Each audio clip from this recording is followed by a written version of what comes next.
We won again, and this time, baby, it was a walk-off. Hi, I'm Weston. I love talking about the Astros, and I'm here to talk about Game 19 of the regular season. Astros over the Angels, 5-4 in extras. Walk it off in the 10th. Rabel Garcia with the walk-off base hit to score Jason Castro. Crazy game, with that being the winning runs, and crazy extra innings, which I'm going to get to. First inning, right? Greinke gets the start. First inning, quite a bit of trouble. Guys on first and third, with only one out. So that's not a position you want to be in early on in the game. And then Walsh grounds a ball back to Greinke. He gets the ball, and he throws it down to Yuli at first. Now, it hits Walsh in, the back, right in the numbers, or the letters, And it's called an out, because the rule is if he's running inside the base path, and you hit the runner, then that means he was in the way of the play, and that doesn't count. So he was marked out, no runners advanced, so it's still 0-0. Now, here's the thing. That rule is in place if he's running inside the base path, which, do I think he was running inside the base path? Not particularly. Am I extremely happy that he was said to be running inside the base path, and ergo it didn't count? Oh yeah, extremely. I'm going to take it. I'm not going to argue with the officials, I'm not going to argue over that. So the Astros kind of catch a break. Walsh was mad. Not Joe Madden. Is it Joe Madden? It is Joe Madden, I believe. Not happy himself. But we leave the first, 0-0. Quite a bit of trouble, though, for Greinke getting out of that first inning. And in the bottom half of the first, Bregman would get a base hit. And that would be the only offense for the Astros until the 7th. That is a depressing sentence to say. Bottom half of the second, again, pretty dicey inning for Zach Greinke. Gets out of it cleanly, no runs given up. And then it's just some more baseball of, base runner here, base runner there for the Angels. The Astros weren't really doing anything. And in the 5th, Ohtani would double to make it a 1-0 game. And then Walsh would single to score David Fletcher to make it 2-0 in the 5th. And at this moment, I'm like, okay, so the offense is broken again, clearly. And this sucks because Greinke's pitching a very good game. And probably is going to get the loss for the evening because, we hadn't done anything. However, in the 7th, Jordan would get a double, which was, again, the first base hit for the Astros since the first inning. And it was a Jordan Alvarez double to get on, and then Yuli Gurriel with a monster home run into the Crawford boxes, almost hitting the train tracks. Absolutely tattooed the thing. It's 2-2. Tied up in the 7th, so that's awesome. In the 8th, we'd bring in Ryan Stenek to try to keep it tied, and he would. Ryan Stenek, I've said this 7 times, and I'm kind of done saying it. I want to make this the last time I say it until he gives me something else to say. He might be the best reliever we have in the bullpen right now that isn't Ryan Presley. Outside of the closer, if you're just looking at bullpen arms that you're realistically going to use from the any inning till the 8th or through the 8th, it's Ryan Stenek. He should be the go-to. Ryan Presley, obviously, is the closer, and he's probably the best pen arm we have in the pen right now. But Ryan Stenek, man, he is looking fantastic this season. Another great night, got 2 strikeouts, and on the season, in 10 1/3 innings, he has 16 strikeouts, 3 walks, and only 3 runs given up. And for reference, those 3 runs, 2 of them are home runs. So this isn't a guy that's given a ton of base runners up. This is a guy that's only given up the home runs. Similar to Justin Verlander in 2019, where he wouldn't give up that many base hits or any walks, really. He was a stickler for walks, but the home runs would give him trouble, and that's how runs would score. That's sort of Ryan Stenek to a much lesser extent, because he's only pitched, 10 innings through 20 games pretty much. And, Justin Verlander in 2019 was an absolute workhorse, but that's sort of what it reminds me of with the home run trouble. We get to the 9th inning, right? Ryan Presley comes in, he gets out of it clean, no runs given up. Now, he did give up a leadoff double that would get erased by some terrible base running, where ball was hit to the right of him in between third and second. He was between third and second and started going to third, which is not at all what you're supposed to do. Clearly, he got thrown out in a rundown with Bregman and Correa, so that helped Ryan Presley a lot. In the 9th, it seemed like the Astros were actually just going to take care of business in the 9th inning and not require 10th and extras. Brantley laid down a perfect bunt. He was then pinch hit for Chas McCormick. Bregman would then single, so you have 2 runners on, no outs. All you need basically at this point is a base hit and you win the game. Then, unluckiness, Yuli Gurriel with a massive flyout right towards the Crawford boxes, which if that hits the Crawford boxes, it's over, because those are pretty much always doubles. So that would have ended it. Yordan Alvarez really got under one, put it deep to center field, and it's just a fly out, so that was bad. And then Kyle Tucker came up, and man, I really like Kyle Tucker.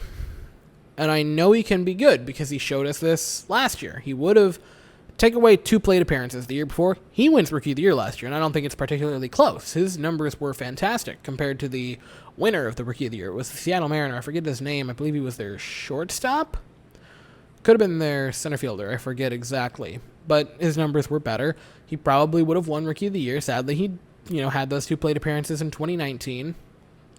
But man, this season, he's been very unlucky. But strikeouts are another thing. Like, granted, sometimes you just get unlucky with them. You get pitches that you maybe aren't strikes that you called it or what have you. But man, he has struck out in a lot of big, high-lever situations recently, and it is a massive bummer. In the 10th. Now, for some reason, I don't love this move by Dusty Baker. Ryan Presley went yesterday, right? On Thursday.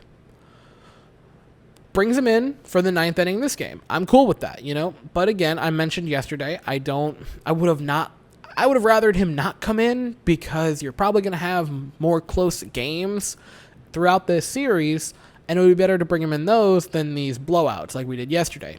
Now, perfectly, that happened. So you bring him in for 1 inning, cool, that should be it.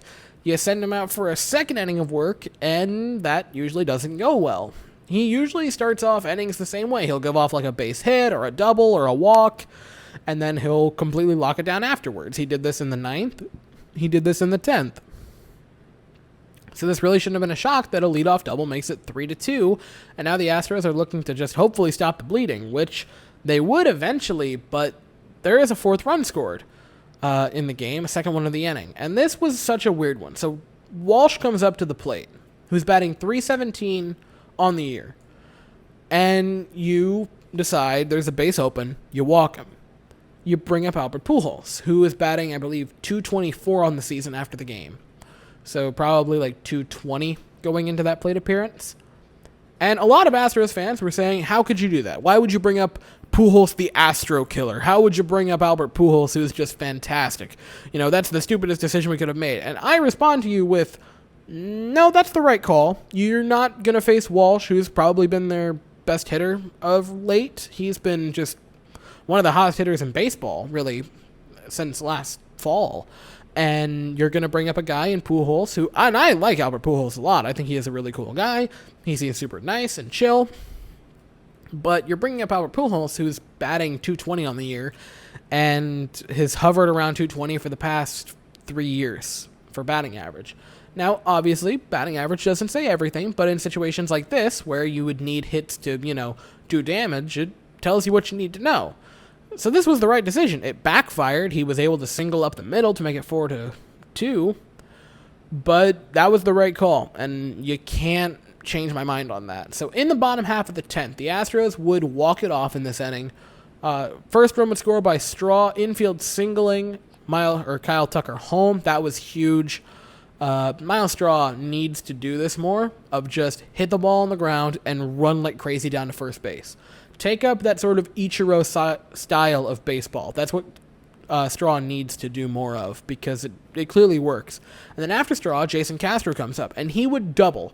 And they would review it. It was not overturned, because I had this fear in my head of just they're going to overturn this, aren't they? Even though they, didn't overturn the home run yesterday, they're going to overturn this, aren't they? Because, why not? Why wouldn't they do that? It stood. It was a stand double by Jason Castro. Would have scored Straw if it stayed in the park. It was a ground rule double, which was kind of a bummer. Correa would then hit a sac fly, so that brings Straw home. Now it's 4-4 tie, and you bring up Chas McCormick. Wait, no, it's Robel Garcia, which I hated the move. And moments like this in my life make me very happy that I don't do this live. Because my exact words were, why are you bringing up Robel Garcia, who's been not great? He's had 3 plate appearances for the Astros. Why are you doing this and not Chas McCormick, who's actually been pretty decent? And then, 1-2 count, Robel Garcia singles to shallow center field. Scores Jason Castro, walks it off, and I believe his 3rd game as a Houston Astro playing in.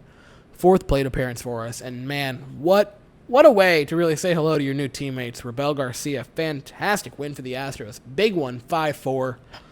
And this was huge for the Astros. So pitching lines to get into really quickly. Zach Greinke, 7 innings of work, 10 hits, which is high. 2 runs, no walks, 6 strikeouts. Ryan Stanek, 1 inning of work, no hits, no runs, no walks, 2 Ks. Ryan Presley came in, 2 innings of work, 3 hits, 2 runs, no earned runs, though.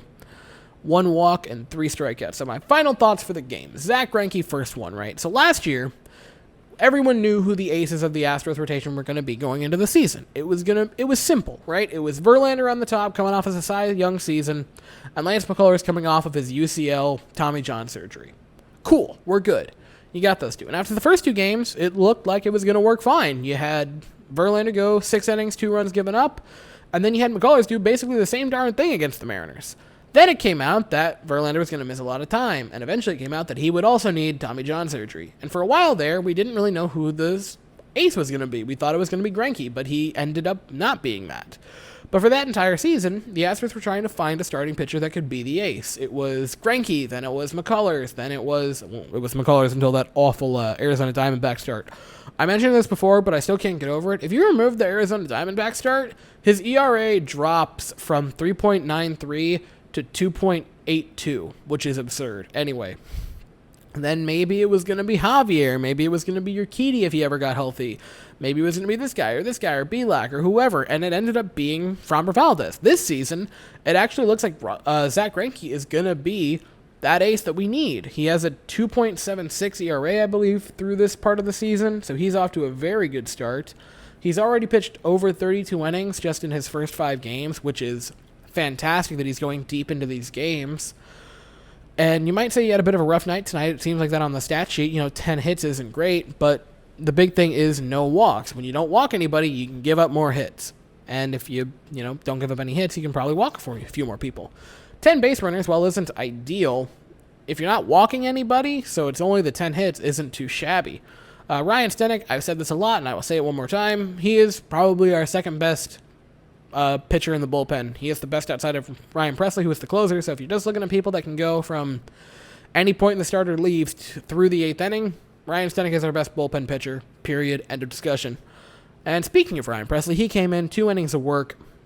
He was very good. He had a very good night. You might say, well, listen to you, the 2 runs. Yeah, but it was because of that really stupid 10th inning rule that sucks.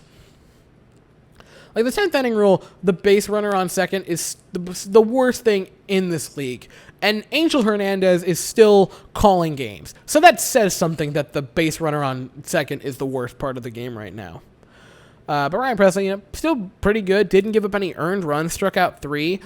And so his ERA still stays perfect on the season. And the offense was broken. There is no way around it. 5 runs in the entire game. Might not sound bad, but when you realize in the first 9 you had 2, and up until Yuli took his at bat in the 7th, you had 2 hits. And up until the 7th, you had 1. That is bad. That is very bad. Now we ended up winning, but that was mostly because Yuli Gurriel just hit a monster shot, and Rebel Garcia had that insane walk-off, which is awesome for him. But yeah, this was a game where the offense looked a little anemic and kind of got bailed out by Zach Greinke to keep us in this game through 7 innings. But you know what? Doesn't matter because we got the win, and that is what counts at the end of the day. The Astros, like I said, another big win against the Angels, a divisional opponent. We are now no longer in sole possession of last place, which is wonderful. We are now tied with the Rangers for last place, which is still kind of sad, but we're not dead last without any company. And hopefully, we can get another couple of wins in this series, which I know it's ambitious to say a sweep, but we're going to have McCullers on the mound Sunday, and tomorrow at 4:10 Eastern, we're going to have Jake Odorizzi, who will hopefully get his first win as an Astro, because it has to happen eventually, right? Man, he's gotten unlucky through his first few starts. Anyway, that is all I have to say for the game. Thank you all so very much for watching and listening to me ramble, because, boy, the last 2 innings of the game took like 10 minutes to talk about. But that is all I have for this game. Thank you all so very much for watching. I hope you all have an absolutely fantastic day. And as always, go Astros.